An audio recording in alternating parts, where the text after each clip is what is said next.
Samajwadi party के राष्ट्रीय अध्यक्ष अखिलेश यादव ने आज जनपद बदायूं में दौरा कर रैली को संबोधित किया और जमकर भारतीय जनता पार्टी पर निशाना साधा। उन्होंने अपने भाषण में जनता से समाजवादी पार्टी के प्रत्याशियों को वोट देने की अपील की। हमारे किसान पीछे नहीं हटे। अगर आपने धान पैदा किया होगा तो धान में लूट लिया इन्होंने। बताओ धान में लूट हुई कि नहीं लूट हुई? इसलिए समाजवादी पार्टी ने कहा है मंडियां बना करके, खरीद केंद्रों को बना करके अपने किसानों के फसल की एमएसपी और सही कीमत दिलाने का काम समाजवादी सरकार में होगा। किसी के हाथ में काम नहीं है, रोजगार नहीं है। नौकरियां जो निकलती थी फौज की, पुलिस की, वो सब बंद कर दी। नौजवान अगर परीक्षा की तैयारी कर रहा था और अगर परीक्षा देने गया तो उसकी परीक्षा रद्द हो गई या पेपर लीक हो गया। इस चुनावी कार्यक्रम के हमारे अध्यक्ष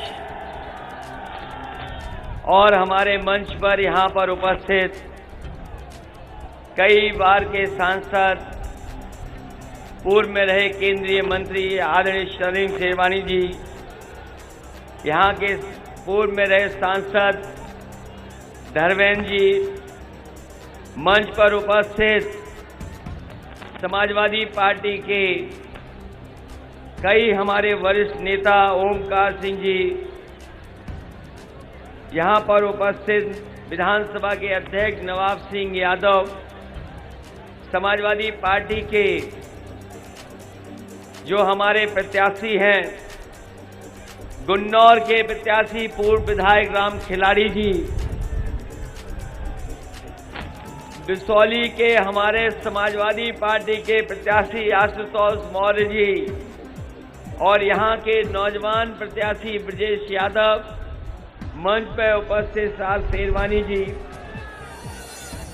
लोकेंद्र शर्मा जी, डॉक्टर अफरोज जी, आशुतोष जी, सतीश प्रेमी जी, साहिद खां साहब और बड़ी संख्या में हमारे बहुत सारे नेता जिनके मैं नाम नहीं ले पा रहा हूं, बड़ी संख्या में समाजवादी पार्टी के सभी हमारे नेता, महान दल के सभी पदाधिकारी, यहां पर उपस्थित सभी हमारे आदरणीय बुजुर्ग किसान भाई और उपस्थित बड़ी संख्या में नौजवान साथी पत्रकार बंधुओं, मैं सबसे पहले इस कार्यक्रम में उपस्थित आप सभी का बहुत बहुत धन्यवाद और आभार प्रकट करना चाहता हूं।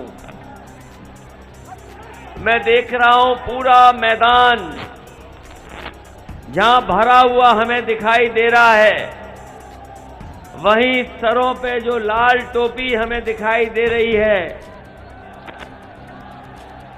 न केवल हमारा मैदान भरा है, दीवालों पे भी बड़ी संख्या में लोग दिखाई दे रहे हैं, छतें भरी हुई हैं और हमारे कुछ साथियों ने साइकिल की ऊंचाई बढ़ा दी है पीछे। मैं देख सकता हूं कि बड़ा उत्साह और जोश दिखाई दे रहा है और ये उत्साह इसलिए दिखाई दे रहा है कि जो चुनाव का परिणाम आना था 10 मार्च को, जिसको भी पता होगा, जानकारी होगी कि जब पहले चरण का वोट पड़ा है, पहले चरण की जनता ने ही फैसला सुना दिया है। जनता ने इंतजार नहीं किया 10 मार्च का, पहले चरण की जनता ने 10 फरवरी को ही परिणाम बता दिया कि आने वाले समय में गठबंधन की सरकार आने जा रही है। और ये दूसरे चरण का जो चुनाव होने जा रहा है, जिसमें आप लोगों को भी वोट डालना है और बदायूं के लोगों को, संभल के लोगों को, मुरादाबाद के लोगों को, बताओ बदायूं के लोगों कितने वोट से जिताने वाले हो और सीटें कितनी जिताने वाले हो? इस बार तो लग रहा है पहले से ज्यादा तैयारी है, एक भी सीट कोई दल नहीं जीत पाएगा। पूरा सफाया होने जा रहा है। बताओ, सफाया होने जा रहा है कि नहीं होने जा रहा है? और इधर तकलीफ परेशानी का सामना करना पड़ा। यहां पर किसान भाई होंगे, खाद लेने गए होंगे, तो बताओ खाद मिल गई क्या? और अगर खाद की बोरी लेकर के भी आए होंगे तो बोरी में से चोरी हो गई कि नहीं हो गई? बीजेपी के लोग कहते थे कि हमारे गरीब हवाई चप्पल में चलने वाले हवाई जहाज पे चलेंगे, और जब से सरकार में आए हैं डीजल पेट्रोल इतना महंगा कर दिया है कि हमारे गरीब की गाड़ी और नौजवान की मोटरसाइकिल नहीं चल पा रही है। पेट्रोल 100 से पार हो गया कि नहीं हो गया? और ये भारतीय जनता पार्टी वाले आ गए तो हो सकता है पेट्रोल 200 से पार हो जाए। ये भरोसा है कि नहीं है? समाजवादियों पे भरोसा है कि नहीं है? इसलिए सावधान रहना भारतीय जनता पार्टी से। ये सत्ता में आ गए, अभी तो 100 रुपए लेके गए हैं पेट्रोल। इन्हें मौका मिल जाएगा तो 200 पार करा देंगे, 200 पार। इनके भाषण सुने होंगे आपने, बीजेपी के लोगों के भाषण सुने कि नहीं सुने? एक उनके नेता कह रहे हैं कि गर्मी निकाल देंगे। सुना है कि नहीं सुना? कि उनके एक नेता कह रहे हैं कि गर्मी निकाल देंगे, लेकिन जैसे ही पहले चरण का चुनाव हुआ उनके कार्यकर्ता नेता ठंडे पड़ गए हैं, और जब यहां पर वोट पड़ेगा तो रहे बच्चे भी ठंडे हो जाएंगे। बीजेपी के लोगों की कुछ बातें याद हैं कि नहीं याद हैं? और घर जाके सोचना, उनके जो छोटे नेता हैं, बीजेपी के जो छोटे नेता हैं, वो छोटा झूठ बोल रहे हैं। जो थोड़े बड़े हैं वो बड़ा झूठ बोल रहे हैं, और जो सबसे बड़े हैं वो सबसे बड़ा झूठ बोल रहे हैं। बताओ, भारतीय जनता पार्टी के लोग झूठ बोलते हैं कि नहीं बोलते हैं? कहा था कि किसानों की आय दोगुनी हो जाएगी। इसमें कितने किसान हैं जिनकी आय दोगुनी होने वाली है? ये गर्मी निकालने वाले समझ लें, समाजवादी सरकार बनेगी तो हमारे नौजवानों के लिए भर्ती और नौकरी और रोजगार निकालने का काम करेंगे। इधर मैं देख रहा हूं कुछ नौजवानों के हाथ में स्मार्टफोन भी दिखाई दे रहे हैं। क्या ये बाबा मुख्यमंत्री ने दिए हैं? ये जो स्मार्टफोन दिखाई दे रहे हैं, लखनऊ में तो बहुत बड़े पैमाने पे बांटे गए स्मार्टफोन, बड़े स्मार्टफोन बटे। बताओ सैसवान वालों, तुम्हें कितने मिल गए? और किसी को लैपटॉप मिला कि नहीं मिला? बाबा जी कह रहे थे कि हमने तो लाखों बांट दिए, सैसवान तक नहीं पहुंचे। और 4.5 साल हो गए हैं, उससे ज्यादा समय हो गया, 5 साल। पता नहीं बीजेपी वाले कौन सी टैबलेट देते रहे जो अभी तक किसी को कुछ नहीं मिला। और कभी सोचना, ये बाबा मुख्यमंत्री क्यों नहीं दे रहे लैपटॉप? ये बाबा मुख्यमंत्री लैपटॉप क्यों नहीं दे रहे हैं? क्योंकि वो चलाना नहीं जानते।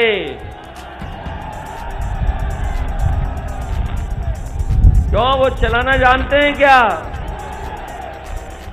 और इधर सुनने में आया है कि अब तो वो मोबाइल भी नहीं चला पा रहे हैं।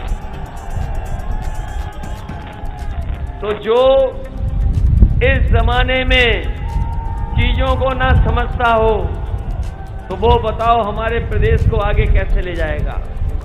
इसलिए प्रदेश को आगे ले जाने का चुनाव है, उत्तर प्रदेश के विकास का चुनाव है। और मैं अभी देख रहा था कुछ देर पहले, मेरे हाथ में भी कुछ लोगों ने बाबा साहब भीमराव अम्बेडकर जी की तस्वीर दी है। ये चुनाव लोकतंत्र और संविधान बचाने का भी चुनाव है। याद रखना, ये दोबारा सत्ता में आ गए तो नई लोकसभा बना रहे हैं। पता नहीं लोकतंत्र बचेगा कि नहीं बचेगा, संविधान बचेगा कि नहीं बचेगा। इसलिए इनसे सावधान रहना है। ये चुनाव लोकतंत्र और संविधान बचाने का भी चुनाव है। समाजवादी पार्टी ने तय किया है और हमने देखा है, महसूस किया है कि जब कभी भी बिजली का बिल आता है तो करंट लगता है कि नहीं लगता है। बिजली का बिल से करंट लग रहा कि नहीं लग रहा। इसलिए समाजवादी सरकार बनेगी तो 300 यूनिट फ्री बिजली देने का इंतजाम समाजवादी सरकार में होगा। और हमारे किसानों को सिंचाई का कोई पैसा नहीं देना पड़ेगा। किसानों के लिए सिंचाई माफ होगी। बताओ, सिंचाई माफ चाहते हो कि नहीं चाहते हो? और साथ ही साथ ये भी तय किया है, ये बीजेपी के लोग तो 3 काले कानून ला रहे थे हमारे किसानों की जमीन छीनने के लिए। हम अपने किसानों को बधाई देंगे, पंजाब के किसानों को बधाई, देश के तमाम किसानों को बधाई जिन्होंने आंदोलन को सफल बनाया। हमारे किसान पीछे नहीं हटे, लेकिन सरकार को पीछे हटना पड़ा। 3 काले कानून वापस हो गए। लेकिन ये सरकार एमएसपी नहीं दिलवा पाई। अगर आपने धान पैदा किया होगा तो धान में लूट लिया इन्होंने। बताओ, धान में लूट हुई कि नहीं लूट हुई?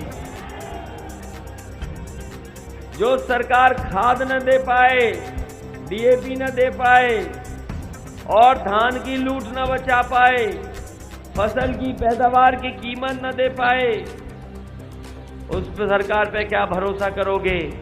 इसलिए समाजवादी पार्टी ने कहा है, मंडियां बना करके, खरीद केंद्रों को बना करके अपने किसानों के फसल की एमएसपी और सही कीमत दिलाने का काम समाजवादी सरकार में होगा।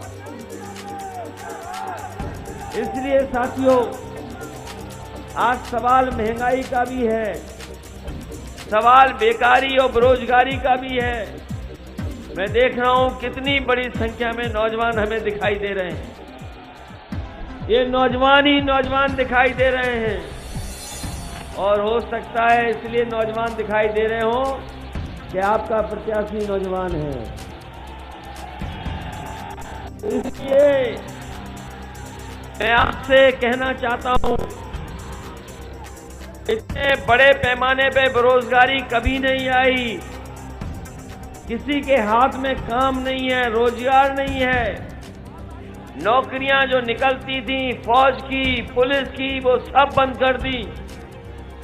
नौजवान अगर परीक्षा की तैयारी कर रहा था और अगर परीक्षा देने गया तो उसकी परीक्षा रद्द हो गई या पेपर लीक हो गया। ये सरकार पेपर नहीं करा पाई, परीक्षाएं रद्द कर दी। हम अपने नौजवानों को भरोसा दिलाना चाहते हैं, समाजवादी सरकार बनेगी तो चाहे फौज की नौकरी में भर्ती करानी पड़े, पुलिस की भर्ती करानी पड़े, चाहे हमें पर्यावरण के, फॉरेस्ट के विभाग में अलग से पर्यावरण की रक्षा के लिए सेना बनानी पड़े, और सरकार की जितनी भी जगह खाली हैं, जितने भी पद खाली हैं, लाखों लाख पद खाली हैं, उनको भरने का काम समाजवादी सरकार में होगा, जिससे हमारे नौजवानों का भविष्य बेहतर हो सके। जब मैं बाबा मुख्यमंत्री जी को सुनता हूं तो मुझे याद आता है कि किस तरीके से हमारे मजदूर पैदल पैदल चल करके गांव पहुंचे थे, घर पहुंचे थे। जिस समय लॉकडाउन लगा और पहली बार बीमारी आई, सरकार ने कोई मदद नहीं की। हमारे मजदूर जहां कहीं भी थे, अगर महाराष्ट्र में थे तो महाराष्ट्र से पैदल चल दिए, गुजरात में थे तो गुजरात से पैदल चल दिए, पैदल पैदल चल करके वो गांव तक पहुंचे। इस सरकार ने कोई मदद नहीं की। कई मजदूरों की जान चली गई, लेकिन इस सरकार ने मदद उनकी नहीं की। अगर किसी ने मदद की थी तो हमारी समाजवादी पार्टी, जिन्होंने मदद करने का काम मजदूरों को किया था। जिस समय कोरोना आई, ये बीमारी आई, जब दूसरी लहर आई, तो आपको याद होगा न जाने कितने लोग बीमार हो गए, न जाने कितनों को बीमारी का सामना करना पड़ा। जिस समय सरकार को दवाई का इंतजाम करना था, सरकार दवाई नहीं दे पाई, सरकार बिस्तर नहीं दे पाई, अस्पतालों में जगह नहीं बनी, हमारे गरीबों को जो इंजेक्शन चाहिए था वो इंजेक्शन नहीं दे पाई, जिसके कारण न जाने कितने लोगों की जान चली गई। सरकार अगर चाहती, अगर सरकार मदद करना चाहती तो सरकार बहुतों की जान बचा सकती थी। जो सरकार ऑक्सीजन नहीं दे पाई सांसों के लिए, हमारे गरीबों को जो सांस लेने में ऑक्सीजन की जरूरत थी, वो सरकार नहीं दे पाई। उस सरकार को हटाने के लिए भी ये चुनाव है। हमें दुख है इस बात का कि बहुत ही लोकप्रिय यहाँ के पूर्व चेयरमैन वहीद खान साहब, जिनकी कोरोना की वजह से जान चली गई, न केवल हमारे वहीद खान साहब की जान गई है, वरना बहुत इनके साथ साथ बहुत सारे महत्वपूर्ण नेता भी हमारे कोरोना की वजह से हमें छोड़ करके चले गए। न केवल हमारे और आपके, यहाँ पे हो सकता है सभा में जो लोग आए हों, उनके परिवार के सदस्य भी हो सकता है उन्हें छोड़ करके उस समय चले गए। न केवल हमारे लोग गए, बीजेपी के तमाम मंत्री और विधायकों की भी जान बीजेपी नहीं बचा पाई। इसलिए हमें दुख है कि जिन परिवारों के परिवार के सदस्यों की जान गई है, हम इस दुख में उनके साथ भी हैं। और जहां वहीद खान साहब की जान गई है कोरोना की वजह से, हम उन्हें श्रद्धांजलि देते हैं, उनको याद करते हैं। और वहीं हम ये भी संकल्प लेते हैं कि जिस पार्टी की वजह से, जिस सरकार की वजह से लोगों की जान गई है, उस सरकार को वोट डाल करके उखाड़ फेंकने का काम भी करेंगे। इसलिए सहसवान के लोगों से मैं निवेदन करने आया हूं, हम अपने राम खिलाड़ी जी के लिए भी निवेदन कर रहे हैं, आशुतोष मौर्य जी के लिए भी निवेदन कर रहे हैं।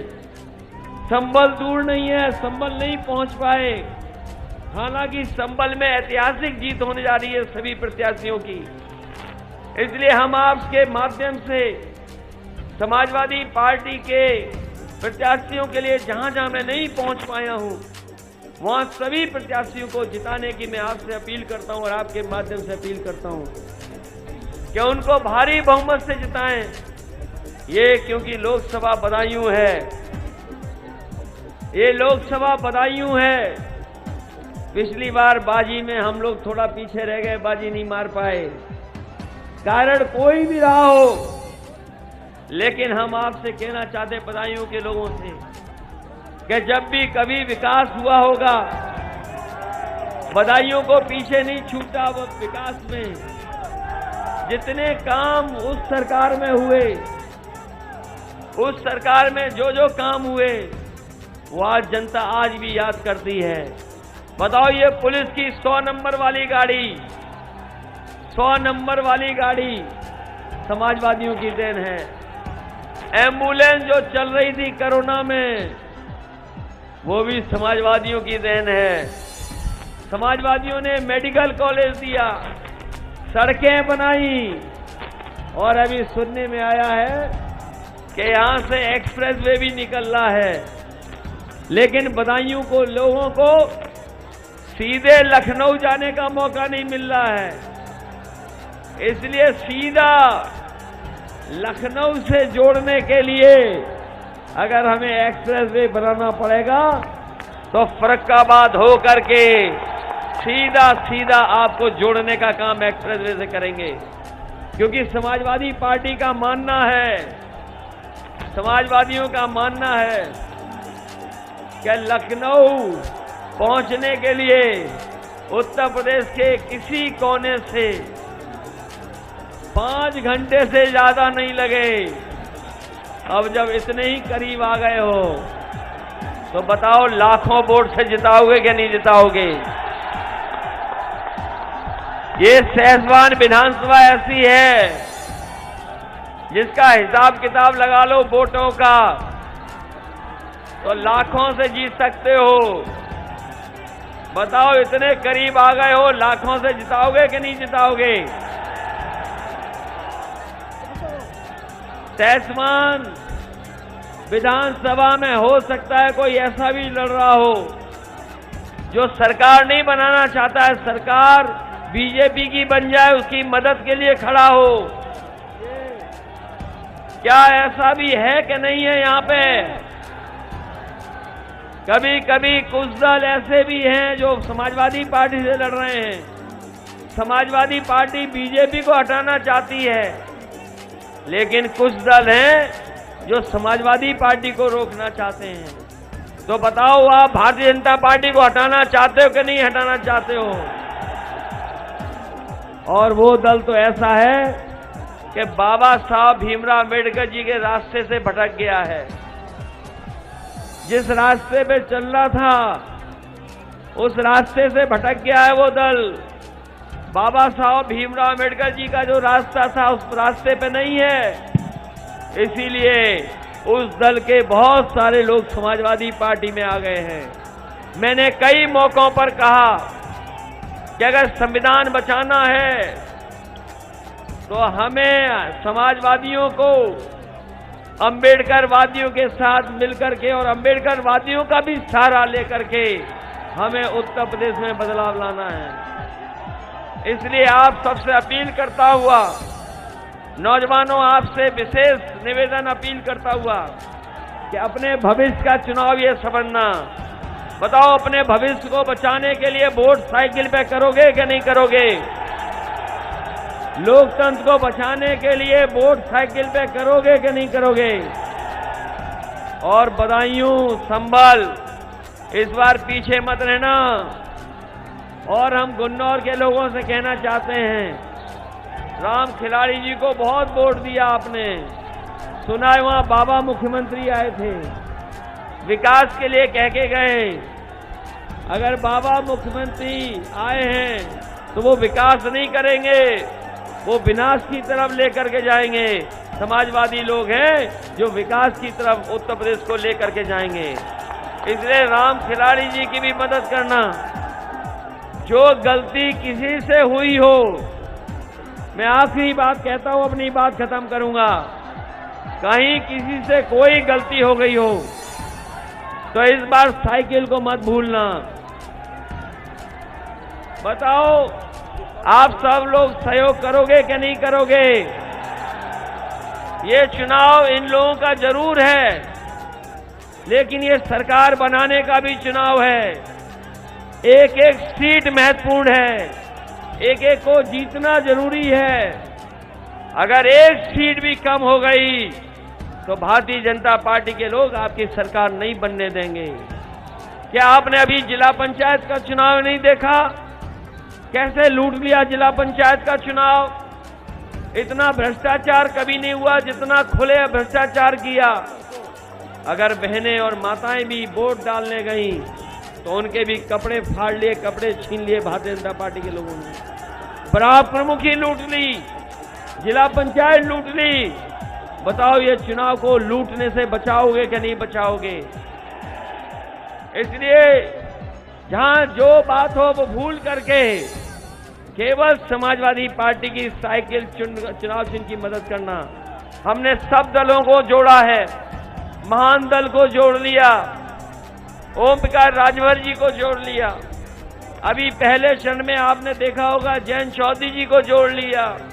सभी छोटे छोटे दलों को जोड़ करके क्षेत्रीय दलों को साथ लाने का काम किया और रहे बचे हमने चाचा को भी जोड़ लिया। बताओ आज कोई मुकाबला है हमारे दल के गठबंधन का? इसलिए सब चीज भुला करके केवल साइकिल याद रखना और सरकार बनाने का चुनाव है। कोई गलती नहीं हो, एक एक वोट समाजवादी पार्टी के पक्ष में डाल देना, यही निवेदन, यही अपील मैं करने आया हूं। आशुतोष जी का, मौर्य जी का मैं कई बार कह चुका हूं, बिसौली के ब्रजेश जी का, राम खिलाड़ी जी का फिर मैं कहता हूं, जितने भी समाजवादी पार्टी के प्रत्याशी हैं, ब्रजेश हैं, राम खिलाड़ी हैं, आशुतोष हैं, इन सबको मदद करना। यहाँ बहुत सारे किसान हैं जो मेहनता की खेती करते हैं, मेहनता से वो लाभ नहीं मिल पा रहा है किसानों को जो मिलना चाहिए। हमें अगर शुल्क माफ करके भी किसानों के आमदनी को बढ़ाना पड़ेगा तो हम बढ़ाने का काम करेंगे, जिससे हमारे किसानों की आमदनी बढ़ जाए और व्यापारियों को भी सहूलियत मिल जाए। वो शुल्क माफ करने का काम करेंगे। आप सबका बहुत बहुत धन्यवाद और बहुत बहुत आभार प्रकट करता हूं।